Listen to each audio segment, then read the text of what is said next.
Assalamualaikum warahmatullahi wabarakatuh. Bismillahirrahmanirrahim. Alhamdulillahil qail.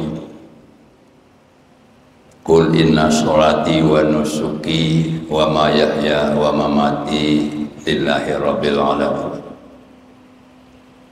Wa min wasoyahu sallallahu alaihi wasallam li Abi Dzar al-Ghifari ahkimis safinata fa inna bahra amiq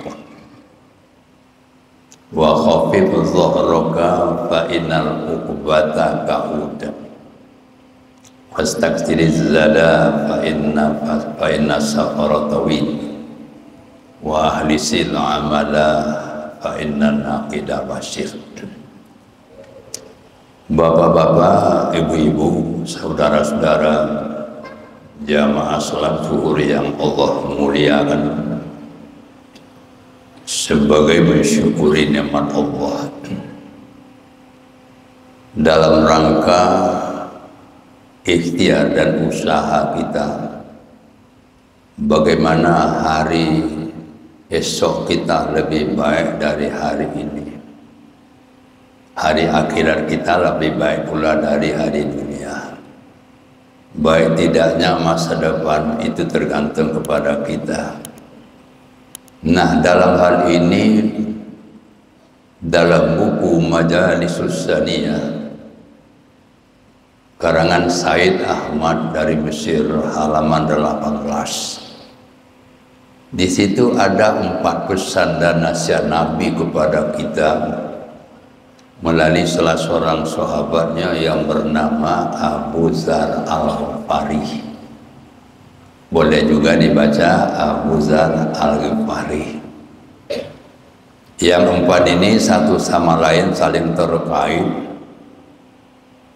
Justru itu tidak boleh kita pisah-pisahkan. Sifatnya kumulatif bukan alternatif. Ya Abu Dzar ahkimis safinah fa innal bahra amiq. Hai Abu Dzar, perkokoh perahumu, sampanmu, karena lautan yang sedang engkau lewati itu sangat luas dan dalam. Nah, hidup di dunia ini bagaikan orang menyeberang laut. Setiap orang menyeberang laut tentu berikhtiar, berusaha bagaimana agar selamat waktu menyeberang dan bagaimana agar selamat sampai di seberang. Tidak ada yang menginginkan sebaliknya. Oleh karenanya perkokoh perahumu. Apa yang dimaksud perahu di sini oleh Rasul? Itulah iman dan akidah kita. Orang kalau tidak mempunyai akidah, kalau tidak beriman dalam hidup, bagaikan orang menyeberang laut tidak pakai alat. Ada perahu tapi goyah, tapi bocor, tentu akan karam. Benarlah apa disampaikan oleh Luqman kepada anaknya. Ya bunayya inna dunya bahrun amiq qad gharqa fihan nasun kasir. Wahai anakku, dunia adalah lautan yang amat dalam, sungguh banyak orang karam di dalamnya. Sekian banyak jumlah manusia mulai dari Adam sampai akhir zaman nanti itu mayoritas karam. Kenapa? Karena mereka tidak beriman. Iman bagaikan gelombang, ada pasang naik, ada pasang surut. Iman bisa bertambah, iman bisa berkurang. Iman bisa tebal, iman bisa tipis. Iman bisa tinggi nilainya dan bisa rendah nilainya. Bahkan sewaktu-waktu iman bisa copot. Oleh karenanya Nabi kata kepada kita, jadidu imanaku, segarkanlah imanmu, perkokoh imanmu, jangan disia-siakan, jangan diabaikan, Dimanapun, kapanpun, dalam kondisi bagaimanapun, hendaknya kita dalam keadaan beriman kepada Allah. Doa, Allahumma ahyina bil iman wa amitna bil iman wa ahrina dunya bil iman wa surna yaumal qiyamati bil iman wa najina nari bil iman wa adkhilna jannata bil iman. Ya Allah, hidupkanlah kami selalu dalam keadaan iman yang kuat, akidah yang kokoh. Matikan kami dalam keadaan beriman. Keluarkan kami dari dunia, dari rumah kami ke alam kubur juga dalam keadaan beriman. Kumpulkan kami dari kubur nanti menuju padang mahsyar juga dengan beriman. Selamatkan kami dari neraka juga dengan iman. Dan akhirnya ya Allah, masukkan kami ke surga dengan iman. Bagaimana kalau iman itu tidak ada nasib kita? Oleh karenanya kata Nabi kepada kita, berkokoh iman. Yang kedua, wa khafiz zaraka fa innal uqubata qaud. Ringankan bebanmu. Karena bukit yang akan kamu daki terjal licin. Bayangkan gunung mau kita daki beban berat. Di jalan datar kalau kita tidak kuat susah memikul beban, apalagi mendaki. Apa yang dimaksud dengan beban di sini oleh Rasul? Zunubana wa khotoyana.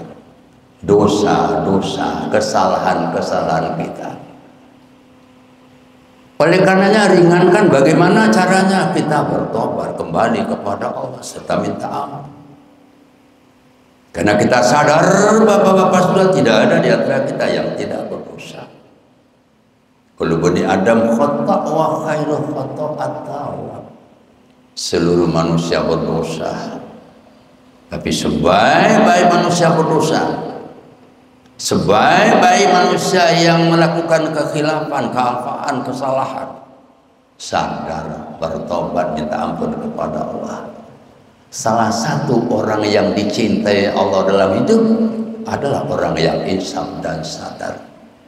Innallaha yuhibbut tawwabin wa yuhibbul mutatahhirin. Surat yang kedua ayat 222. Sesungguhnya Allah mencintai orang yang insaf, sadar, kembali kepada jalan yang benar. Dan Allah mencintai orang yang selalu berusaha membersihkan diri dari noda dan dosa. Ini upaya usaha dalam meringankan beban. Banyak sungguh orang menyesal nanti kena dosa. Banyak semua orang nanti minta kembali kata Tuhan karena masalah ini. Kalau bisa kembali kata Tuhan, dia akan berbuat baik, tidak lagi melakukan kesalahan.